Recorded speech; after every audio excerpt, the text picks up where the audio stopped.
Bienvenidos, esto es Homo Optimus, una producción de Total Sapiens para todos ustedes. Mi nombre es Sergio Naya, transmitimos desde la Riviera. Y el tema de hoy es una cuestión relativa a la corrupción, lo que es el derecho, la justicia y la legalidad. Esto en relación a un coloquio que hubo precisamente relacionado a este asunto. Dicen los especialistas que para que el combate a la corrupción en México sea efectivo, el reto más grande que enfrentamos en este momento es armonizar las normas jurídicas, es decir, el entramado de derecho penal, administrativo, procesal, penal y constitucional. Parece cosa de nada, porque por lo menos hay dos asuntos que ver. Uno, que las leyes suelen contraponerse unas a otras, y una cosa es lo que dice el derecho penal, otra el derecho administrativo y otra el derecho procesal penal, y todavía más básico el derecho constitucional. De ahí que luego se promuevan tantos y tantos amparos, porque al final de cuentas, y este es el segundo asunto, todo este andamiaje fue precisamente diseñado, aprobado por las cámaras, por los políticos, para poder hacer y deshacer a su antojo en lo que respecta a la corrupción, es decir, de hacerse de los dineros públicos. Dicen los especialistas entonces que muchas veces estas legislaciones chocan entre ellas por los diferentes tiempos y concepciones en que fueron aprobadas. Esto lo dice no cualquier persona, es María de la Luz Mijangos Borja, que es la titular de la Fiscalía Especializada en el Combate a la Corrupción de la Fiscalía General de la República. Así los títulos, así los nombres en este país, donde todo es rimbombante y la efectividad es cero. Además, dice, la mejor estrategia para ese propósito es un combate coordinado entre la armonización y la coordinación. Está la efectividad, y en esa tarea ninguna institución es más importante o estratégica que otra. Todas deben aportar y hacer su trabajo para alcanzar la eficacia. Es decir, que para que veamos una lucha real, efectiva contra la corrupción, pues hay mucho todavía por hacer en el actual gobierno de la República, presidido por el licenciado Andrés Manuel López Obrador, que por muchas ganas que le eche, hay un equipo y hay una burocracia muy grande acostumbrada a hacer otras cosas. Les decía que esto se realiza en un coloquio denominado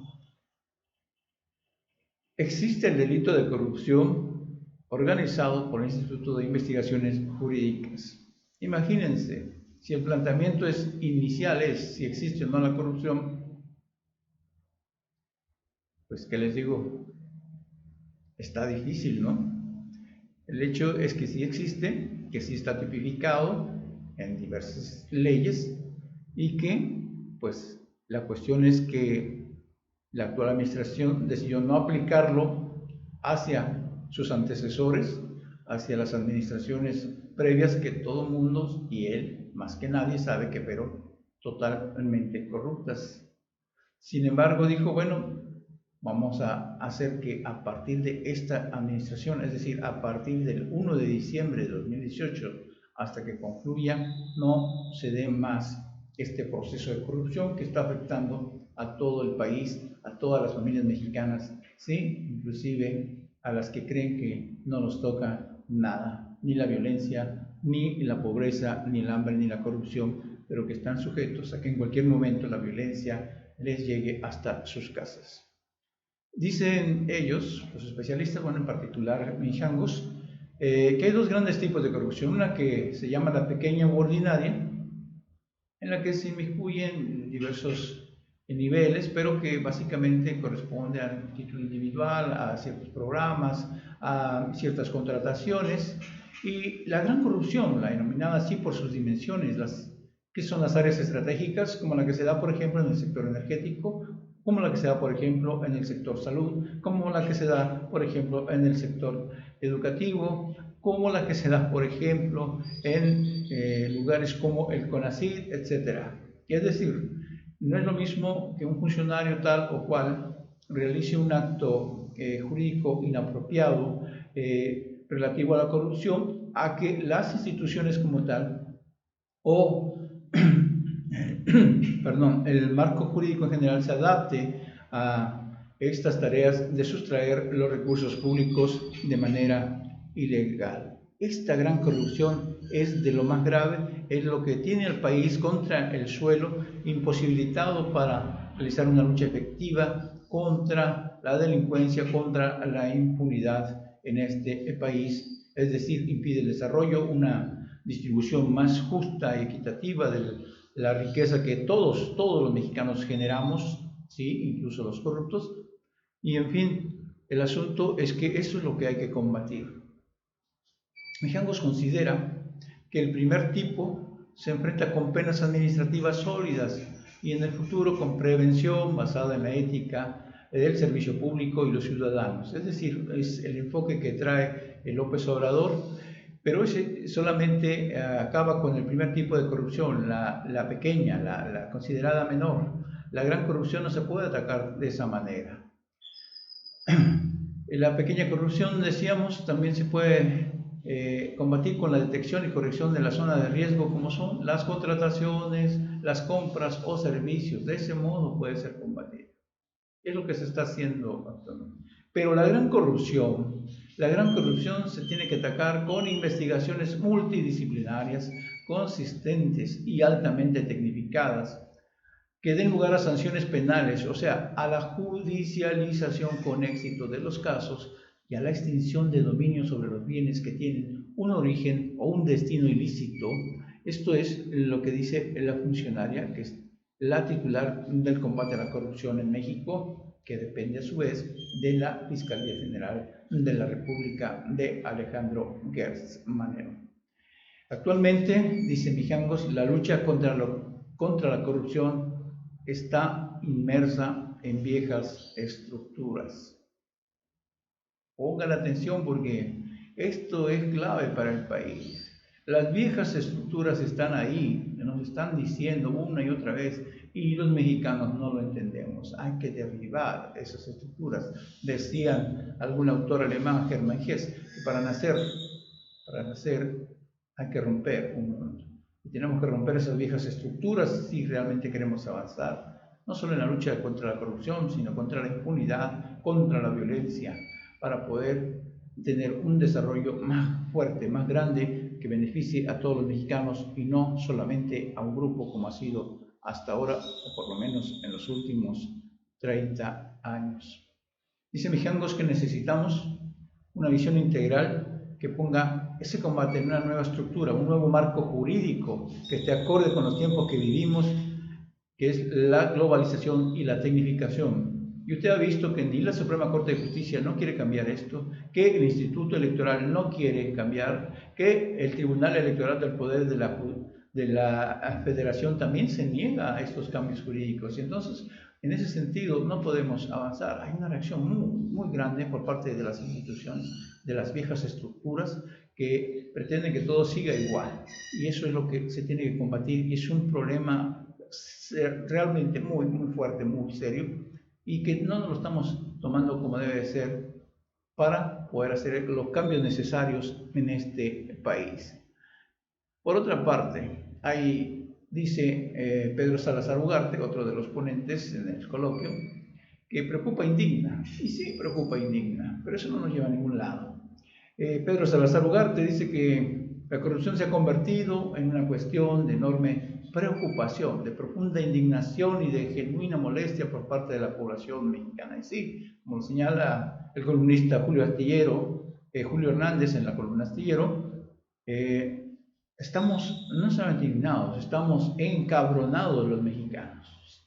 Efectivamente, pero tenemos que pasar de esa etapa de indignación a la acción efectiva para terminar con la corrupción, para terminar con todos los males que impiden un sano desarrollo, no solo del país, sino de cada una de las familias.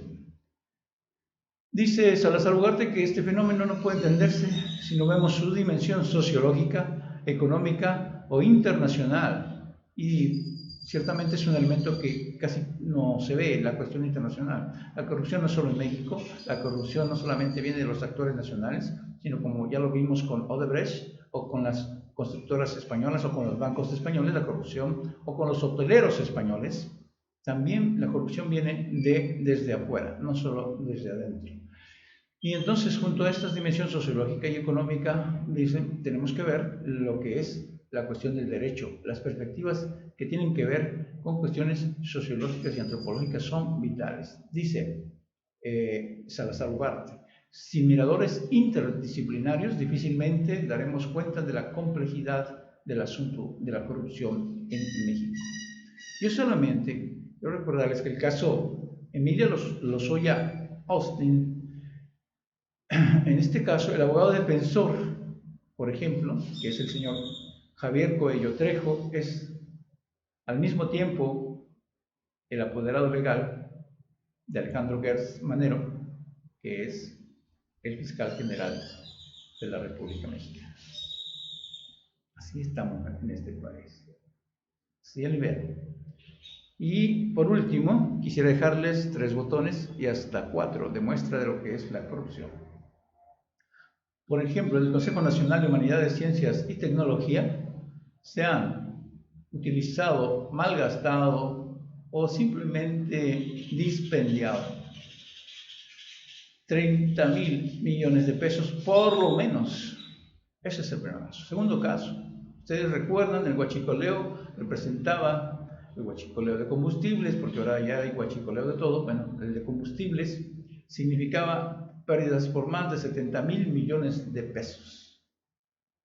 Tercero, la facturación falsa, según se dio a conocer apenas ayer, hace 24 o 48 horas, resulta que nos cuesta a los mexicanos alrededor de 345,000 millones de pesos. Y cuarto, a Pemex se le dieron préstamos durante el sexenio de Peña Nieto por 60,000 millones de dólares, es decir, más de 1,200,000 millones de pesos mexicanos. ¿Dónde fue a parar todo ese dinero? ¿Quién se quedó? Entonces, si usted se fija, estamos hablando de cientos de miles de millones de dólares, y las acusaciones que hay vigentes es que por 100, que por 200 millones de pesos, ¿realmente eso es atacar la corrupción? Para mí es hacerse como se ha hecho en los sexenios anteriores, lo reitero nuevamente. Si realmente queremos acabar con la corrupción, pues hay que ir al fondo del asunto, al fondo del problema, porque si nos quedamos solamente en pequeños casos como se ha hecho en sexenios anteriores, no vamos a avanzar absolutamente nada. Y por otro lado, si solamente nos quedamos en el ámbito de la corrupción y no atacamos la impunidad, tampoco vamos a avanzar nada.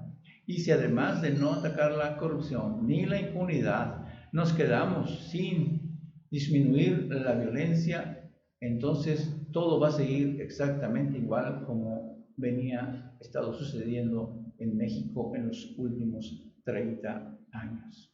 Ese es el panorama. La opción es cambiarlo. Lo que se está proponiendo es ir hacia adelante, poco a poco avanzar y concluir con todos estos males que agobian a nuestro país. En este nuevo modo de hacer las cosas, usted y yo y todos los mexicanos tenemos voz, voto y acción, no solo de pensamiento, no solo de palabra, sino de acción. Tenemos que comprometernos a acabar con esto. Si no sucede así, será culpa de todos nosotros, porque tenemos la opción hoy, efectivamente, de poder lograr el máximo de los cambios en nuestro país. Ese es nuestro comentario de hoy. Yo les recuerdo que estamos en las redes sociales como Total Sapiens en Facebook, como @SapiensTotal en Twitter, y en la red de internet estamos como www.totalsapiens.com. Hasta la próxima.